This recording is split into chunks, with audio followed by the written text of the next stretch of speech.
చేయండి. Inner ring road అనేది ఒక 50 కిలోమీటర్ రింగ్ అండి హైదరాబాద్ సిటీలో. ఆ రోజున అదే core Hyderabad. Inner ring road పైన ఇంకొక రింగ్ ఉంది, ఏంటది ఓఆర్ఆర్ ఔటర్ రింగ్ రోడ్. అది 157 కిలోమీటర్ స్ట్రెచ్. ఈ ఇన్నర్ రింగ్ రోడ్ని, కోర్ సిటీని, ఔటర్ రింగ్ రోడ్ని ప్లస్ ఔటర్ రింగ్ రోడ్ బయట ఉన్న అర్బన్ క్లస్టర్స్ని కనెక్ట్ చేస్తూ 30 రేడియల్ రోడ్స్ ఉన్నాయి మనకి. కొన్ని కన్స్ట్రక్షన్ వర్క్ కంప్లీట్ అయినాయి, కొన్ని అండర్ కన్స్ట్రక్షన్ అయినాయి, కొన్ని ఇంకా బిల్డ్ చేయాల్సినవి ఉన్నాయి. సో జస్ట్ ఇమాజిన్, ఒక సర్కిల్, ఆ పైన ఇంకొక సర్కిల్, ప్లస్ ఈ 2 సర్కిల్స్ని ప్లస్ బయట ఉన్న అర్బన్ క్లస్టర్స్ని, ఎయిర్పోర్ట్ని కనెక్ట్ చేస్తూ 30 రేడియల్ రోడ్స్.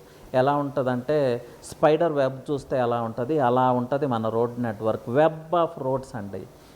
ఇంత నెట్వర్క్, ఇంత రోడ్ నెట్వర్క్ ఇండియాలో ఏ సిటీకైనా ఉందా అని నేను చూస్తే నాకు తెలిసి ఏ సిటీకి ఇంత నెట్వర్క్